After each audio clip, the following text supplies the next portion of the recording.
Hello, my name is Malvika Rajkumar. Today I'll be talking to you about sexual harassment at work or sexual harassment at the workplace. Now, there are many aspects of this that I'm going to cover today. Today I'll be covering work from home situations. I'll also be talking about what steps you can take, and I'll definitely talk about the instances of sexual harassment that can happen to you at work. Now, to start off with, before we go into the law on sexual harassment, I'll just take you through how it actually came to be.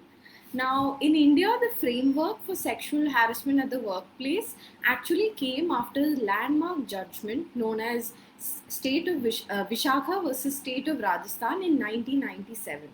So what happened was in 1992, there was a woman named Banwari Devi who was a social worker employed with the government of Rajasthan who got gang raped at her place of work. Now, this highlighted that the current sexual harassment laws that we have were not sufficient to address workplace sexual harassment.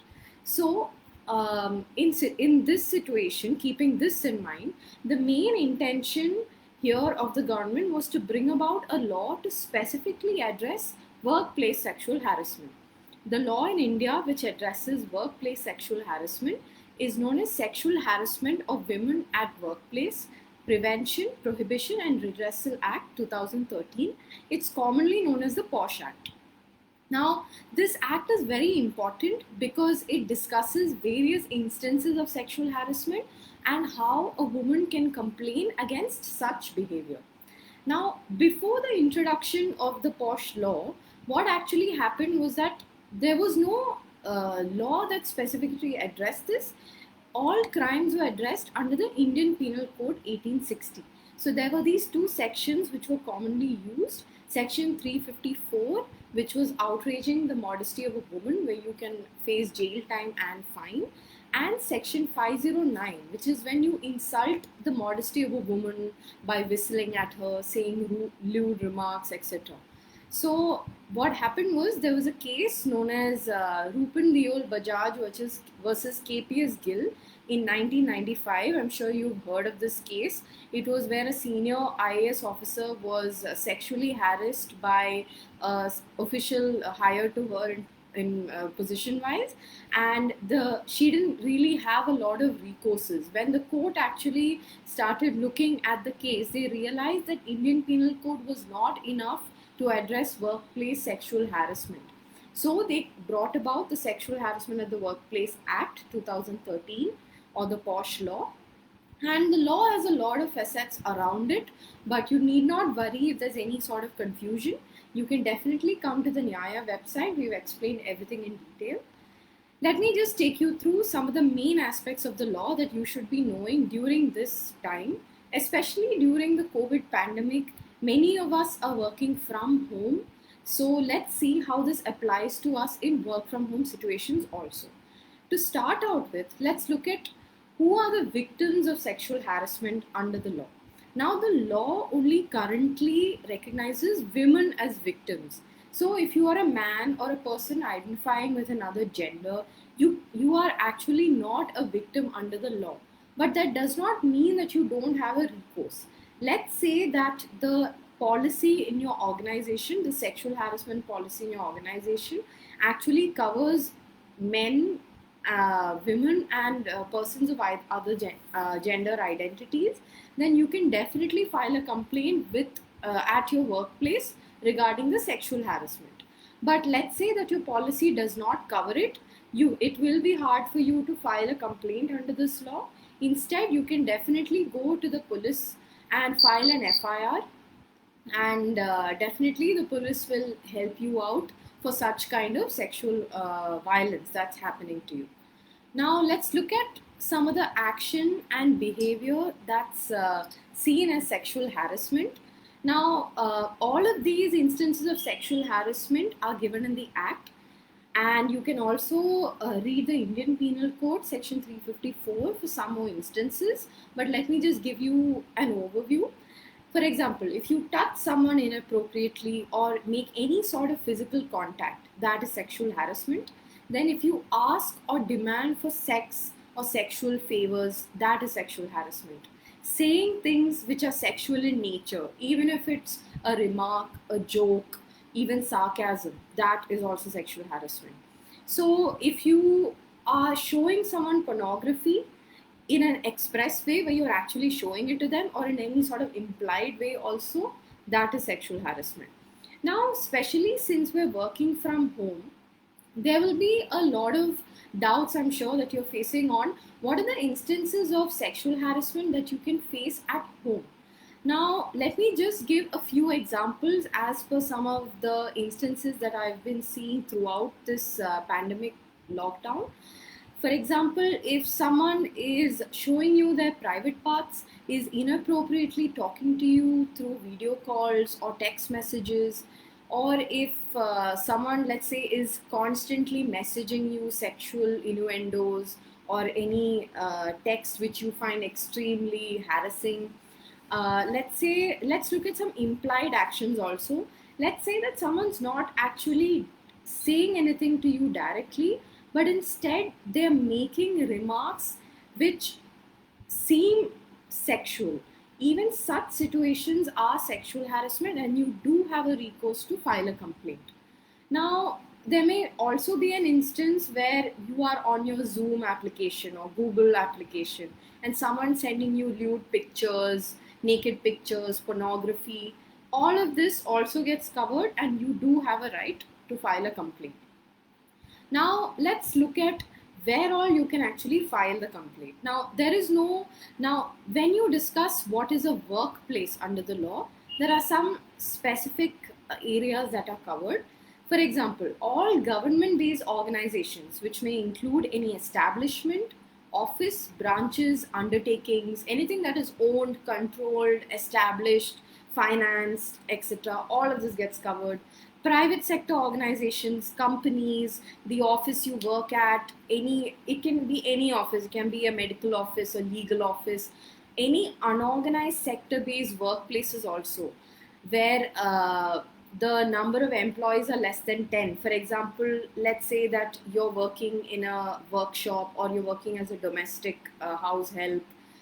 These Everyone who's working in such places also has a right to file a complaint against sexual harassment. Now, hospitals, nursing homes, sports institutes, any place visited by the employee during the course of work is also covered under this law. Let me give you an example. Let's say that you're going to another city for work and someone sexually harasses you in that city. You have a recourse. And let's say that you are taking the company car and you're traveling to a destination. Even then, it is during the course of your employment, so you have a recourse under the law. Now, in work from home scenarios, especially, there's been a lot of discussion on, is home actually a workplace? The answer is yes. It is clearly given in the law as dwelling house or house. And under section 2O, workplace includes any place that's visited by the employee arising out of or during the course of employment. So if you're actually working from home, that means your home is a workplace, and if anything happens to you at home, your co-workers harass you, etc., you have a right to file a complaint for sexual harassment. Now, there was a case called Saurabh Kumar Malik versus Comptroller and Auditor General of India that discussed a very important point regarding workplaces. It actually discussed three criteria to actually determine how to say whether a place is actually a workplace under the law. Now, one way to determine it is to see the proximity from the workplace. Now, how far is it from the workplace is one of the ways you can look at it. Secondly, is this workplace under the control of the management or the employer? So that's another way you can check it out. And thirdly, if this workplace is actually a residence or an extension or a continuous part of your workplace. So when we're working from home, we're actually doing work at home. This residence that we currently have is a part of our workspace. So that is why a home gets covered under sexual harassment, gets covered from protection for sexual harassment. Now, let's say that you have now faced a situation of sexual harassment. I'm sure your next doubt is, how do you actually file a complaint? Who do you go to? When do you file a complaint? Now, I'll give the answers to all of this right now. So, filing a complaint against sexual harassment. Now, the law is very detailed. You don't have to worry. You can check out our website. But to start out with, let's say that you're facing a complaint. You have to write it down, draft a complaint, make 6 copies of this complaint, add any supporting documents that you have. This means any sort of evidence. For example, if your coworker is texting you any, let's say, dirty messages, sexual messages, you can take screenshots of all of this, take printouts, and add it as additional documents in your complaint. You can also submit the names and addresses of any witnesses that have actually seen this happen to you. Let's say that you've told your friend who's also a co-worker about the harassment that you're facing. Your friend can be a witness under the law. And once you've done all this, you have to submit your complaint to the internal complaints committee within your organization. Now, the internal complaints committee has to be constituted as per the law in every organization that has more than 10 employees working there. It is the duty of the employer to actually constitute this committee, and if the employer does not do this, he may face punishment under the law. So, punishment in terms of fines, for example. Now, let's say that you want to file a complaint, but you don't want to do it yourself. You have an option to ask someone else to do it on your behalf. The internal complaints committee will also accept such complaints. So, your relative, friend, co-worker, anyone who's helped you out or witnessed the incident or has knowledge of the incident can definitely file a complaint. An officer of the National Commission for Women or State Commissions for Women can also file a complaint. You can get all their details on the website and you can contact them and get them to help you out for such scenarios also if you don't have anyone else to rely on.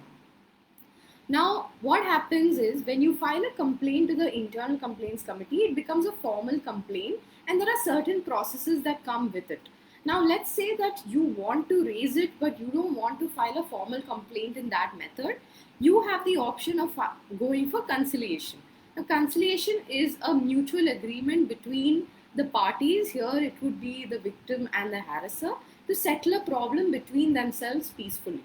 So, you do have the option, and the Internal Complaints Committee will facilitate this for you. Now, let's say that your workplace does not have an Internal Complaints Committee. Not to worry, you have several options. One of the options is you can go to the local complaints committee of your district. You will find many local complaint committees within a state, so you can actually Google to find out where they are. Secondly, you can go to the police and file a criminal complaint. That's also an option that you have. So if you're filing a criminal complaint, then you will file complaints under the Indian Penal Code for sexual harassment, which is section 354, section 354A, and if it gets aggrieved, if it's actually a serious case where there's stalking and voyeurism also involved, then those sections of the Indian Penal Code will also apply.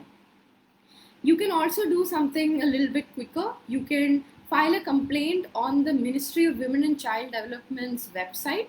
They have this website link known as the She Box. It is an application where you can enter all your details, you can give supporting documents, and you can file a complaint. Now, let's say that you have filed a complaint with the Internal Complaints Committee of your organization.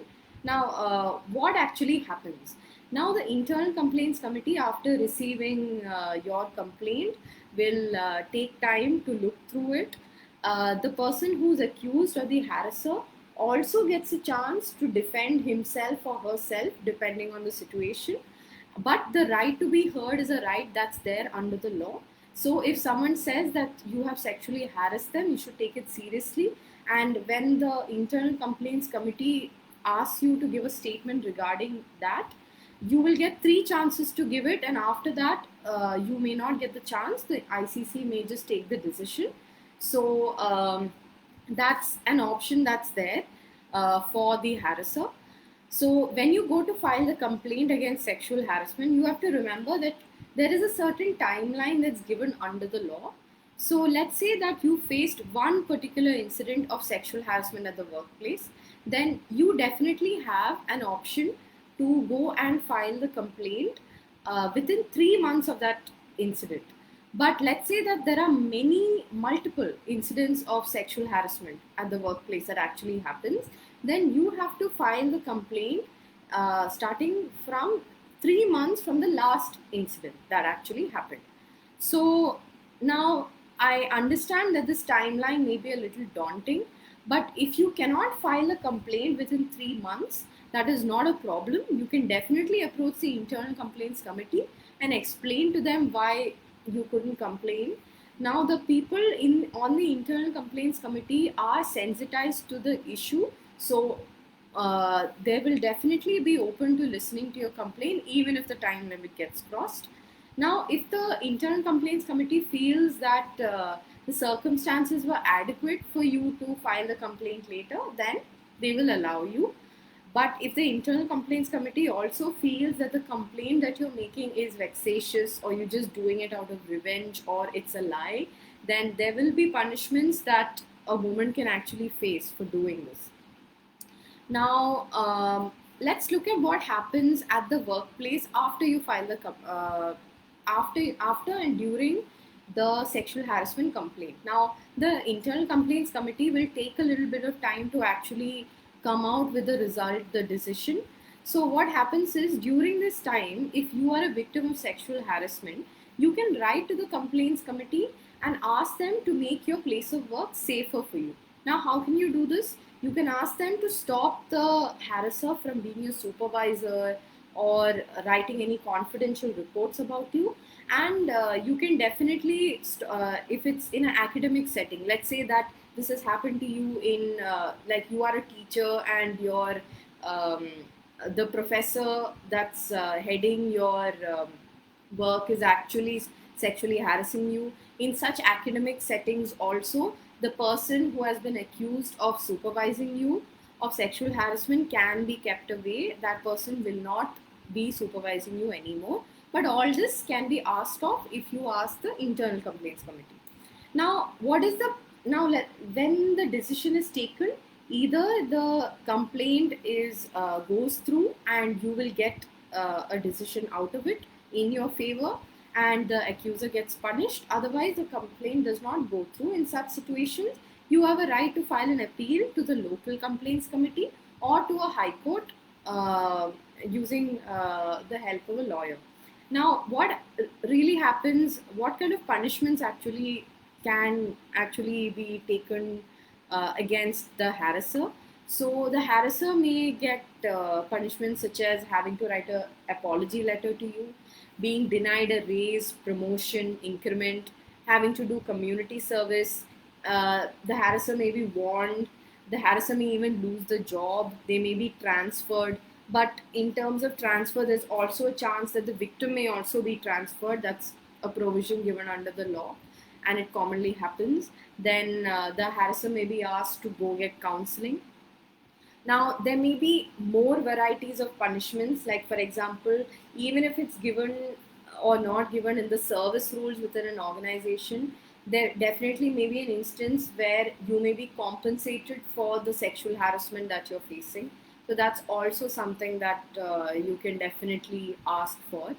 Then, just to quickly wrap up, an internal complaints committee is formed when there are more than 10 people in your organization. So, if you are an organization that has more than 10 people and you want to create such a committee, you can definitely talk to your employer and get this done.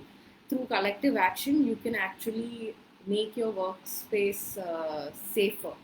Now, just to discuss the last point, which is regarding your privacy while filing complaints. Now, as a victim of sexual harassment, it is a very daunting process to actually go and file a complaint. But when you do, all the information that you give out, including the details of the harasser, your identity, your address, your position, information about the conciliation and the details, if you choose to go that way, recommendations, decisions taken by the internal complaints committee or the local complaints committee, any action taken by the employer, district officer, all the evidence that you actually give as supporting documents, all this has to be kept private by the internal complaints committee or the local complaints committee and the employer. This is a duty on them to keep it private, and this is clearly given under the law. Not keeping it private also has its own repercussions where all these entities may be punished, but you do not have to worry if you're filing a complaint for sexual harassment, because all this information will be kept private. Now, sometimes one may not get or have proof. I'm just looking at the comments. It's saying that sometimes one may not get or have proof in such cases. How can one take it up? And it may backfire if one can't prove it. Now, there definitely will be situations where you may not actually be able to prove the situation because you may not have evidence, but you can try and get witnesses who you've talked to about the situation, or someone who's actually seen the harasser behave in a certain way, who can actually testify that something like this happened to you. But I agree, it is hard, but that is what the internal complaints committee is there to do. It has qualified professionals comprised within it, including a member of the organization also, who understands. So they will actually look at the decision and will be able to help you out better. So there is no need to worry even if you don't have a lot of proof. The fact that you're filing a complaint itself will raise an alarm. If there are, I don't see any more comments, but I hope you found this session useful. If you have any more doubts and you want to discuss this, please go to the Ask Nyaya tab on our website. You can actually drop your comments, questions. We'll be looking at them and addressing it. If you actually go to our work and employment section, you will find that we've described sexual harassment at the workplace in detail, and all the information is given there regarding how to file a complaint, alternative methods of filing a complaint, helplines you can call, etc. And work from home especially is a time where there may be chances of sexual harassment that you may face online. It may be in a variety of forms, but at the end of the day, if it's sexual and it feels like harassment to you, you have a right to file a complaint. So please don't let that stop you from doing so. As much as possible to make your case stronger, please try and take evidence, take supporting documents, and keep it with you. This is something that's also given in the law, so it becomes equally important.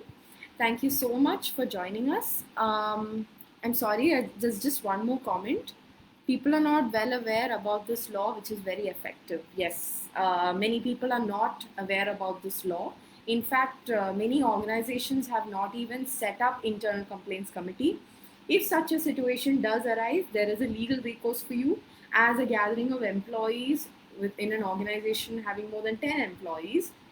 You can definitely go to the High Court and file a case, or you can definitely just talk to your employer and get this done, because it is mandatory for an employer to set up an internal complaints committee.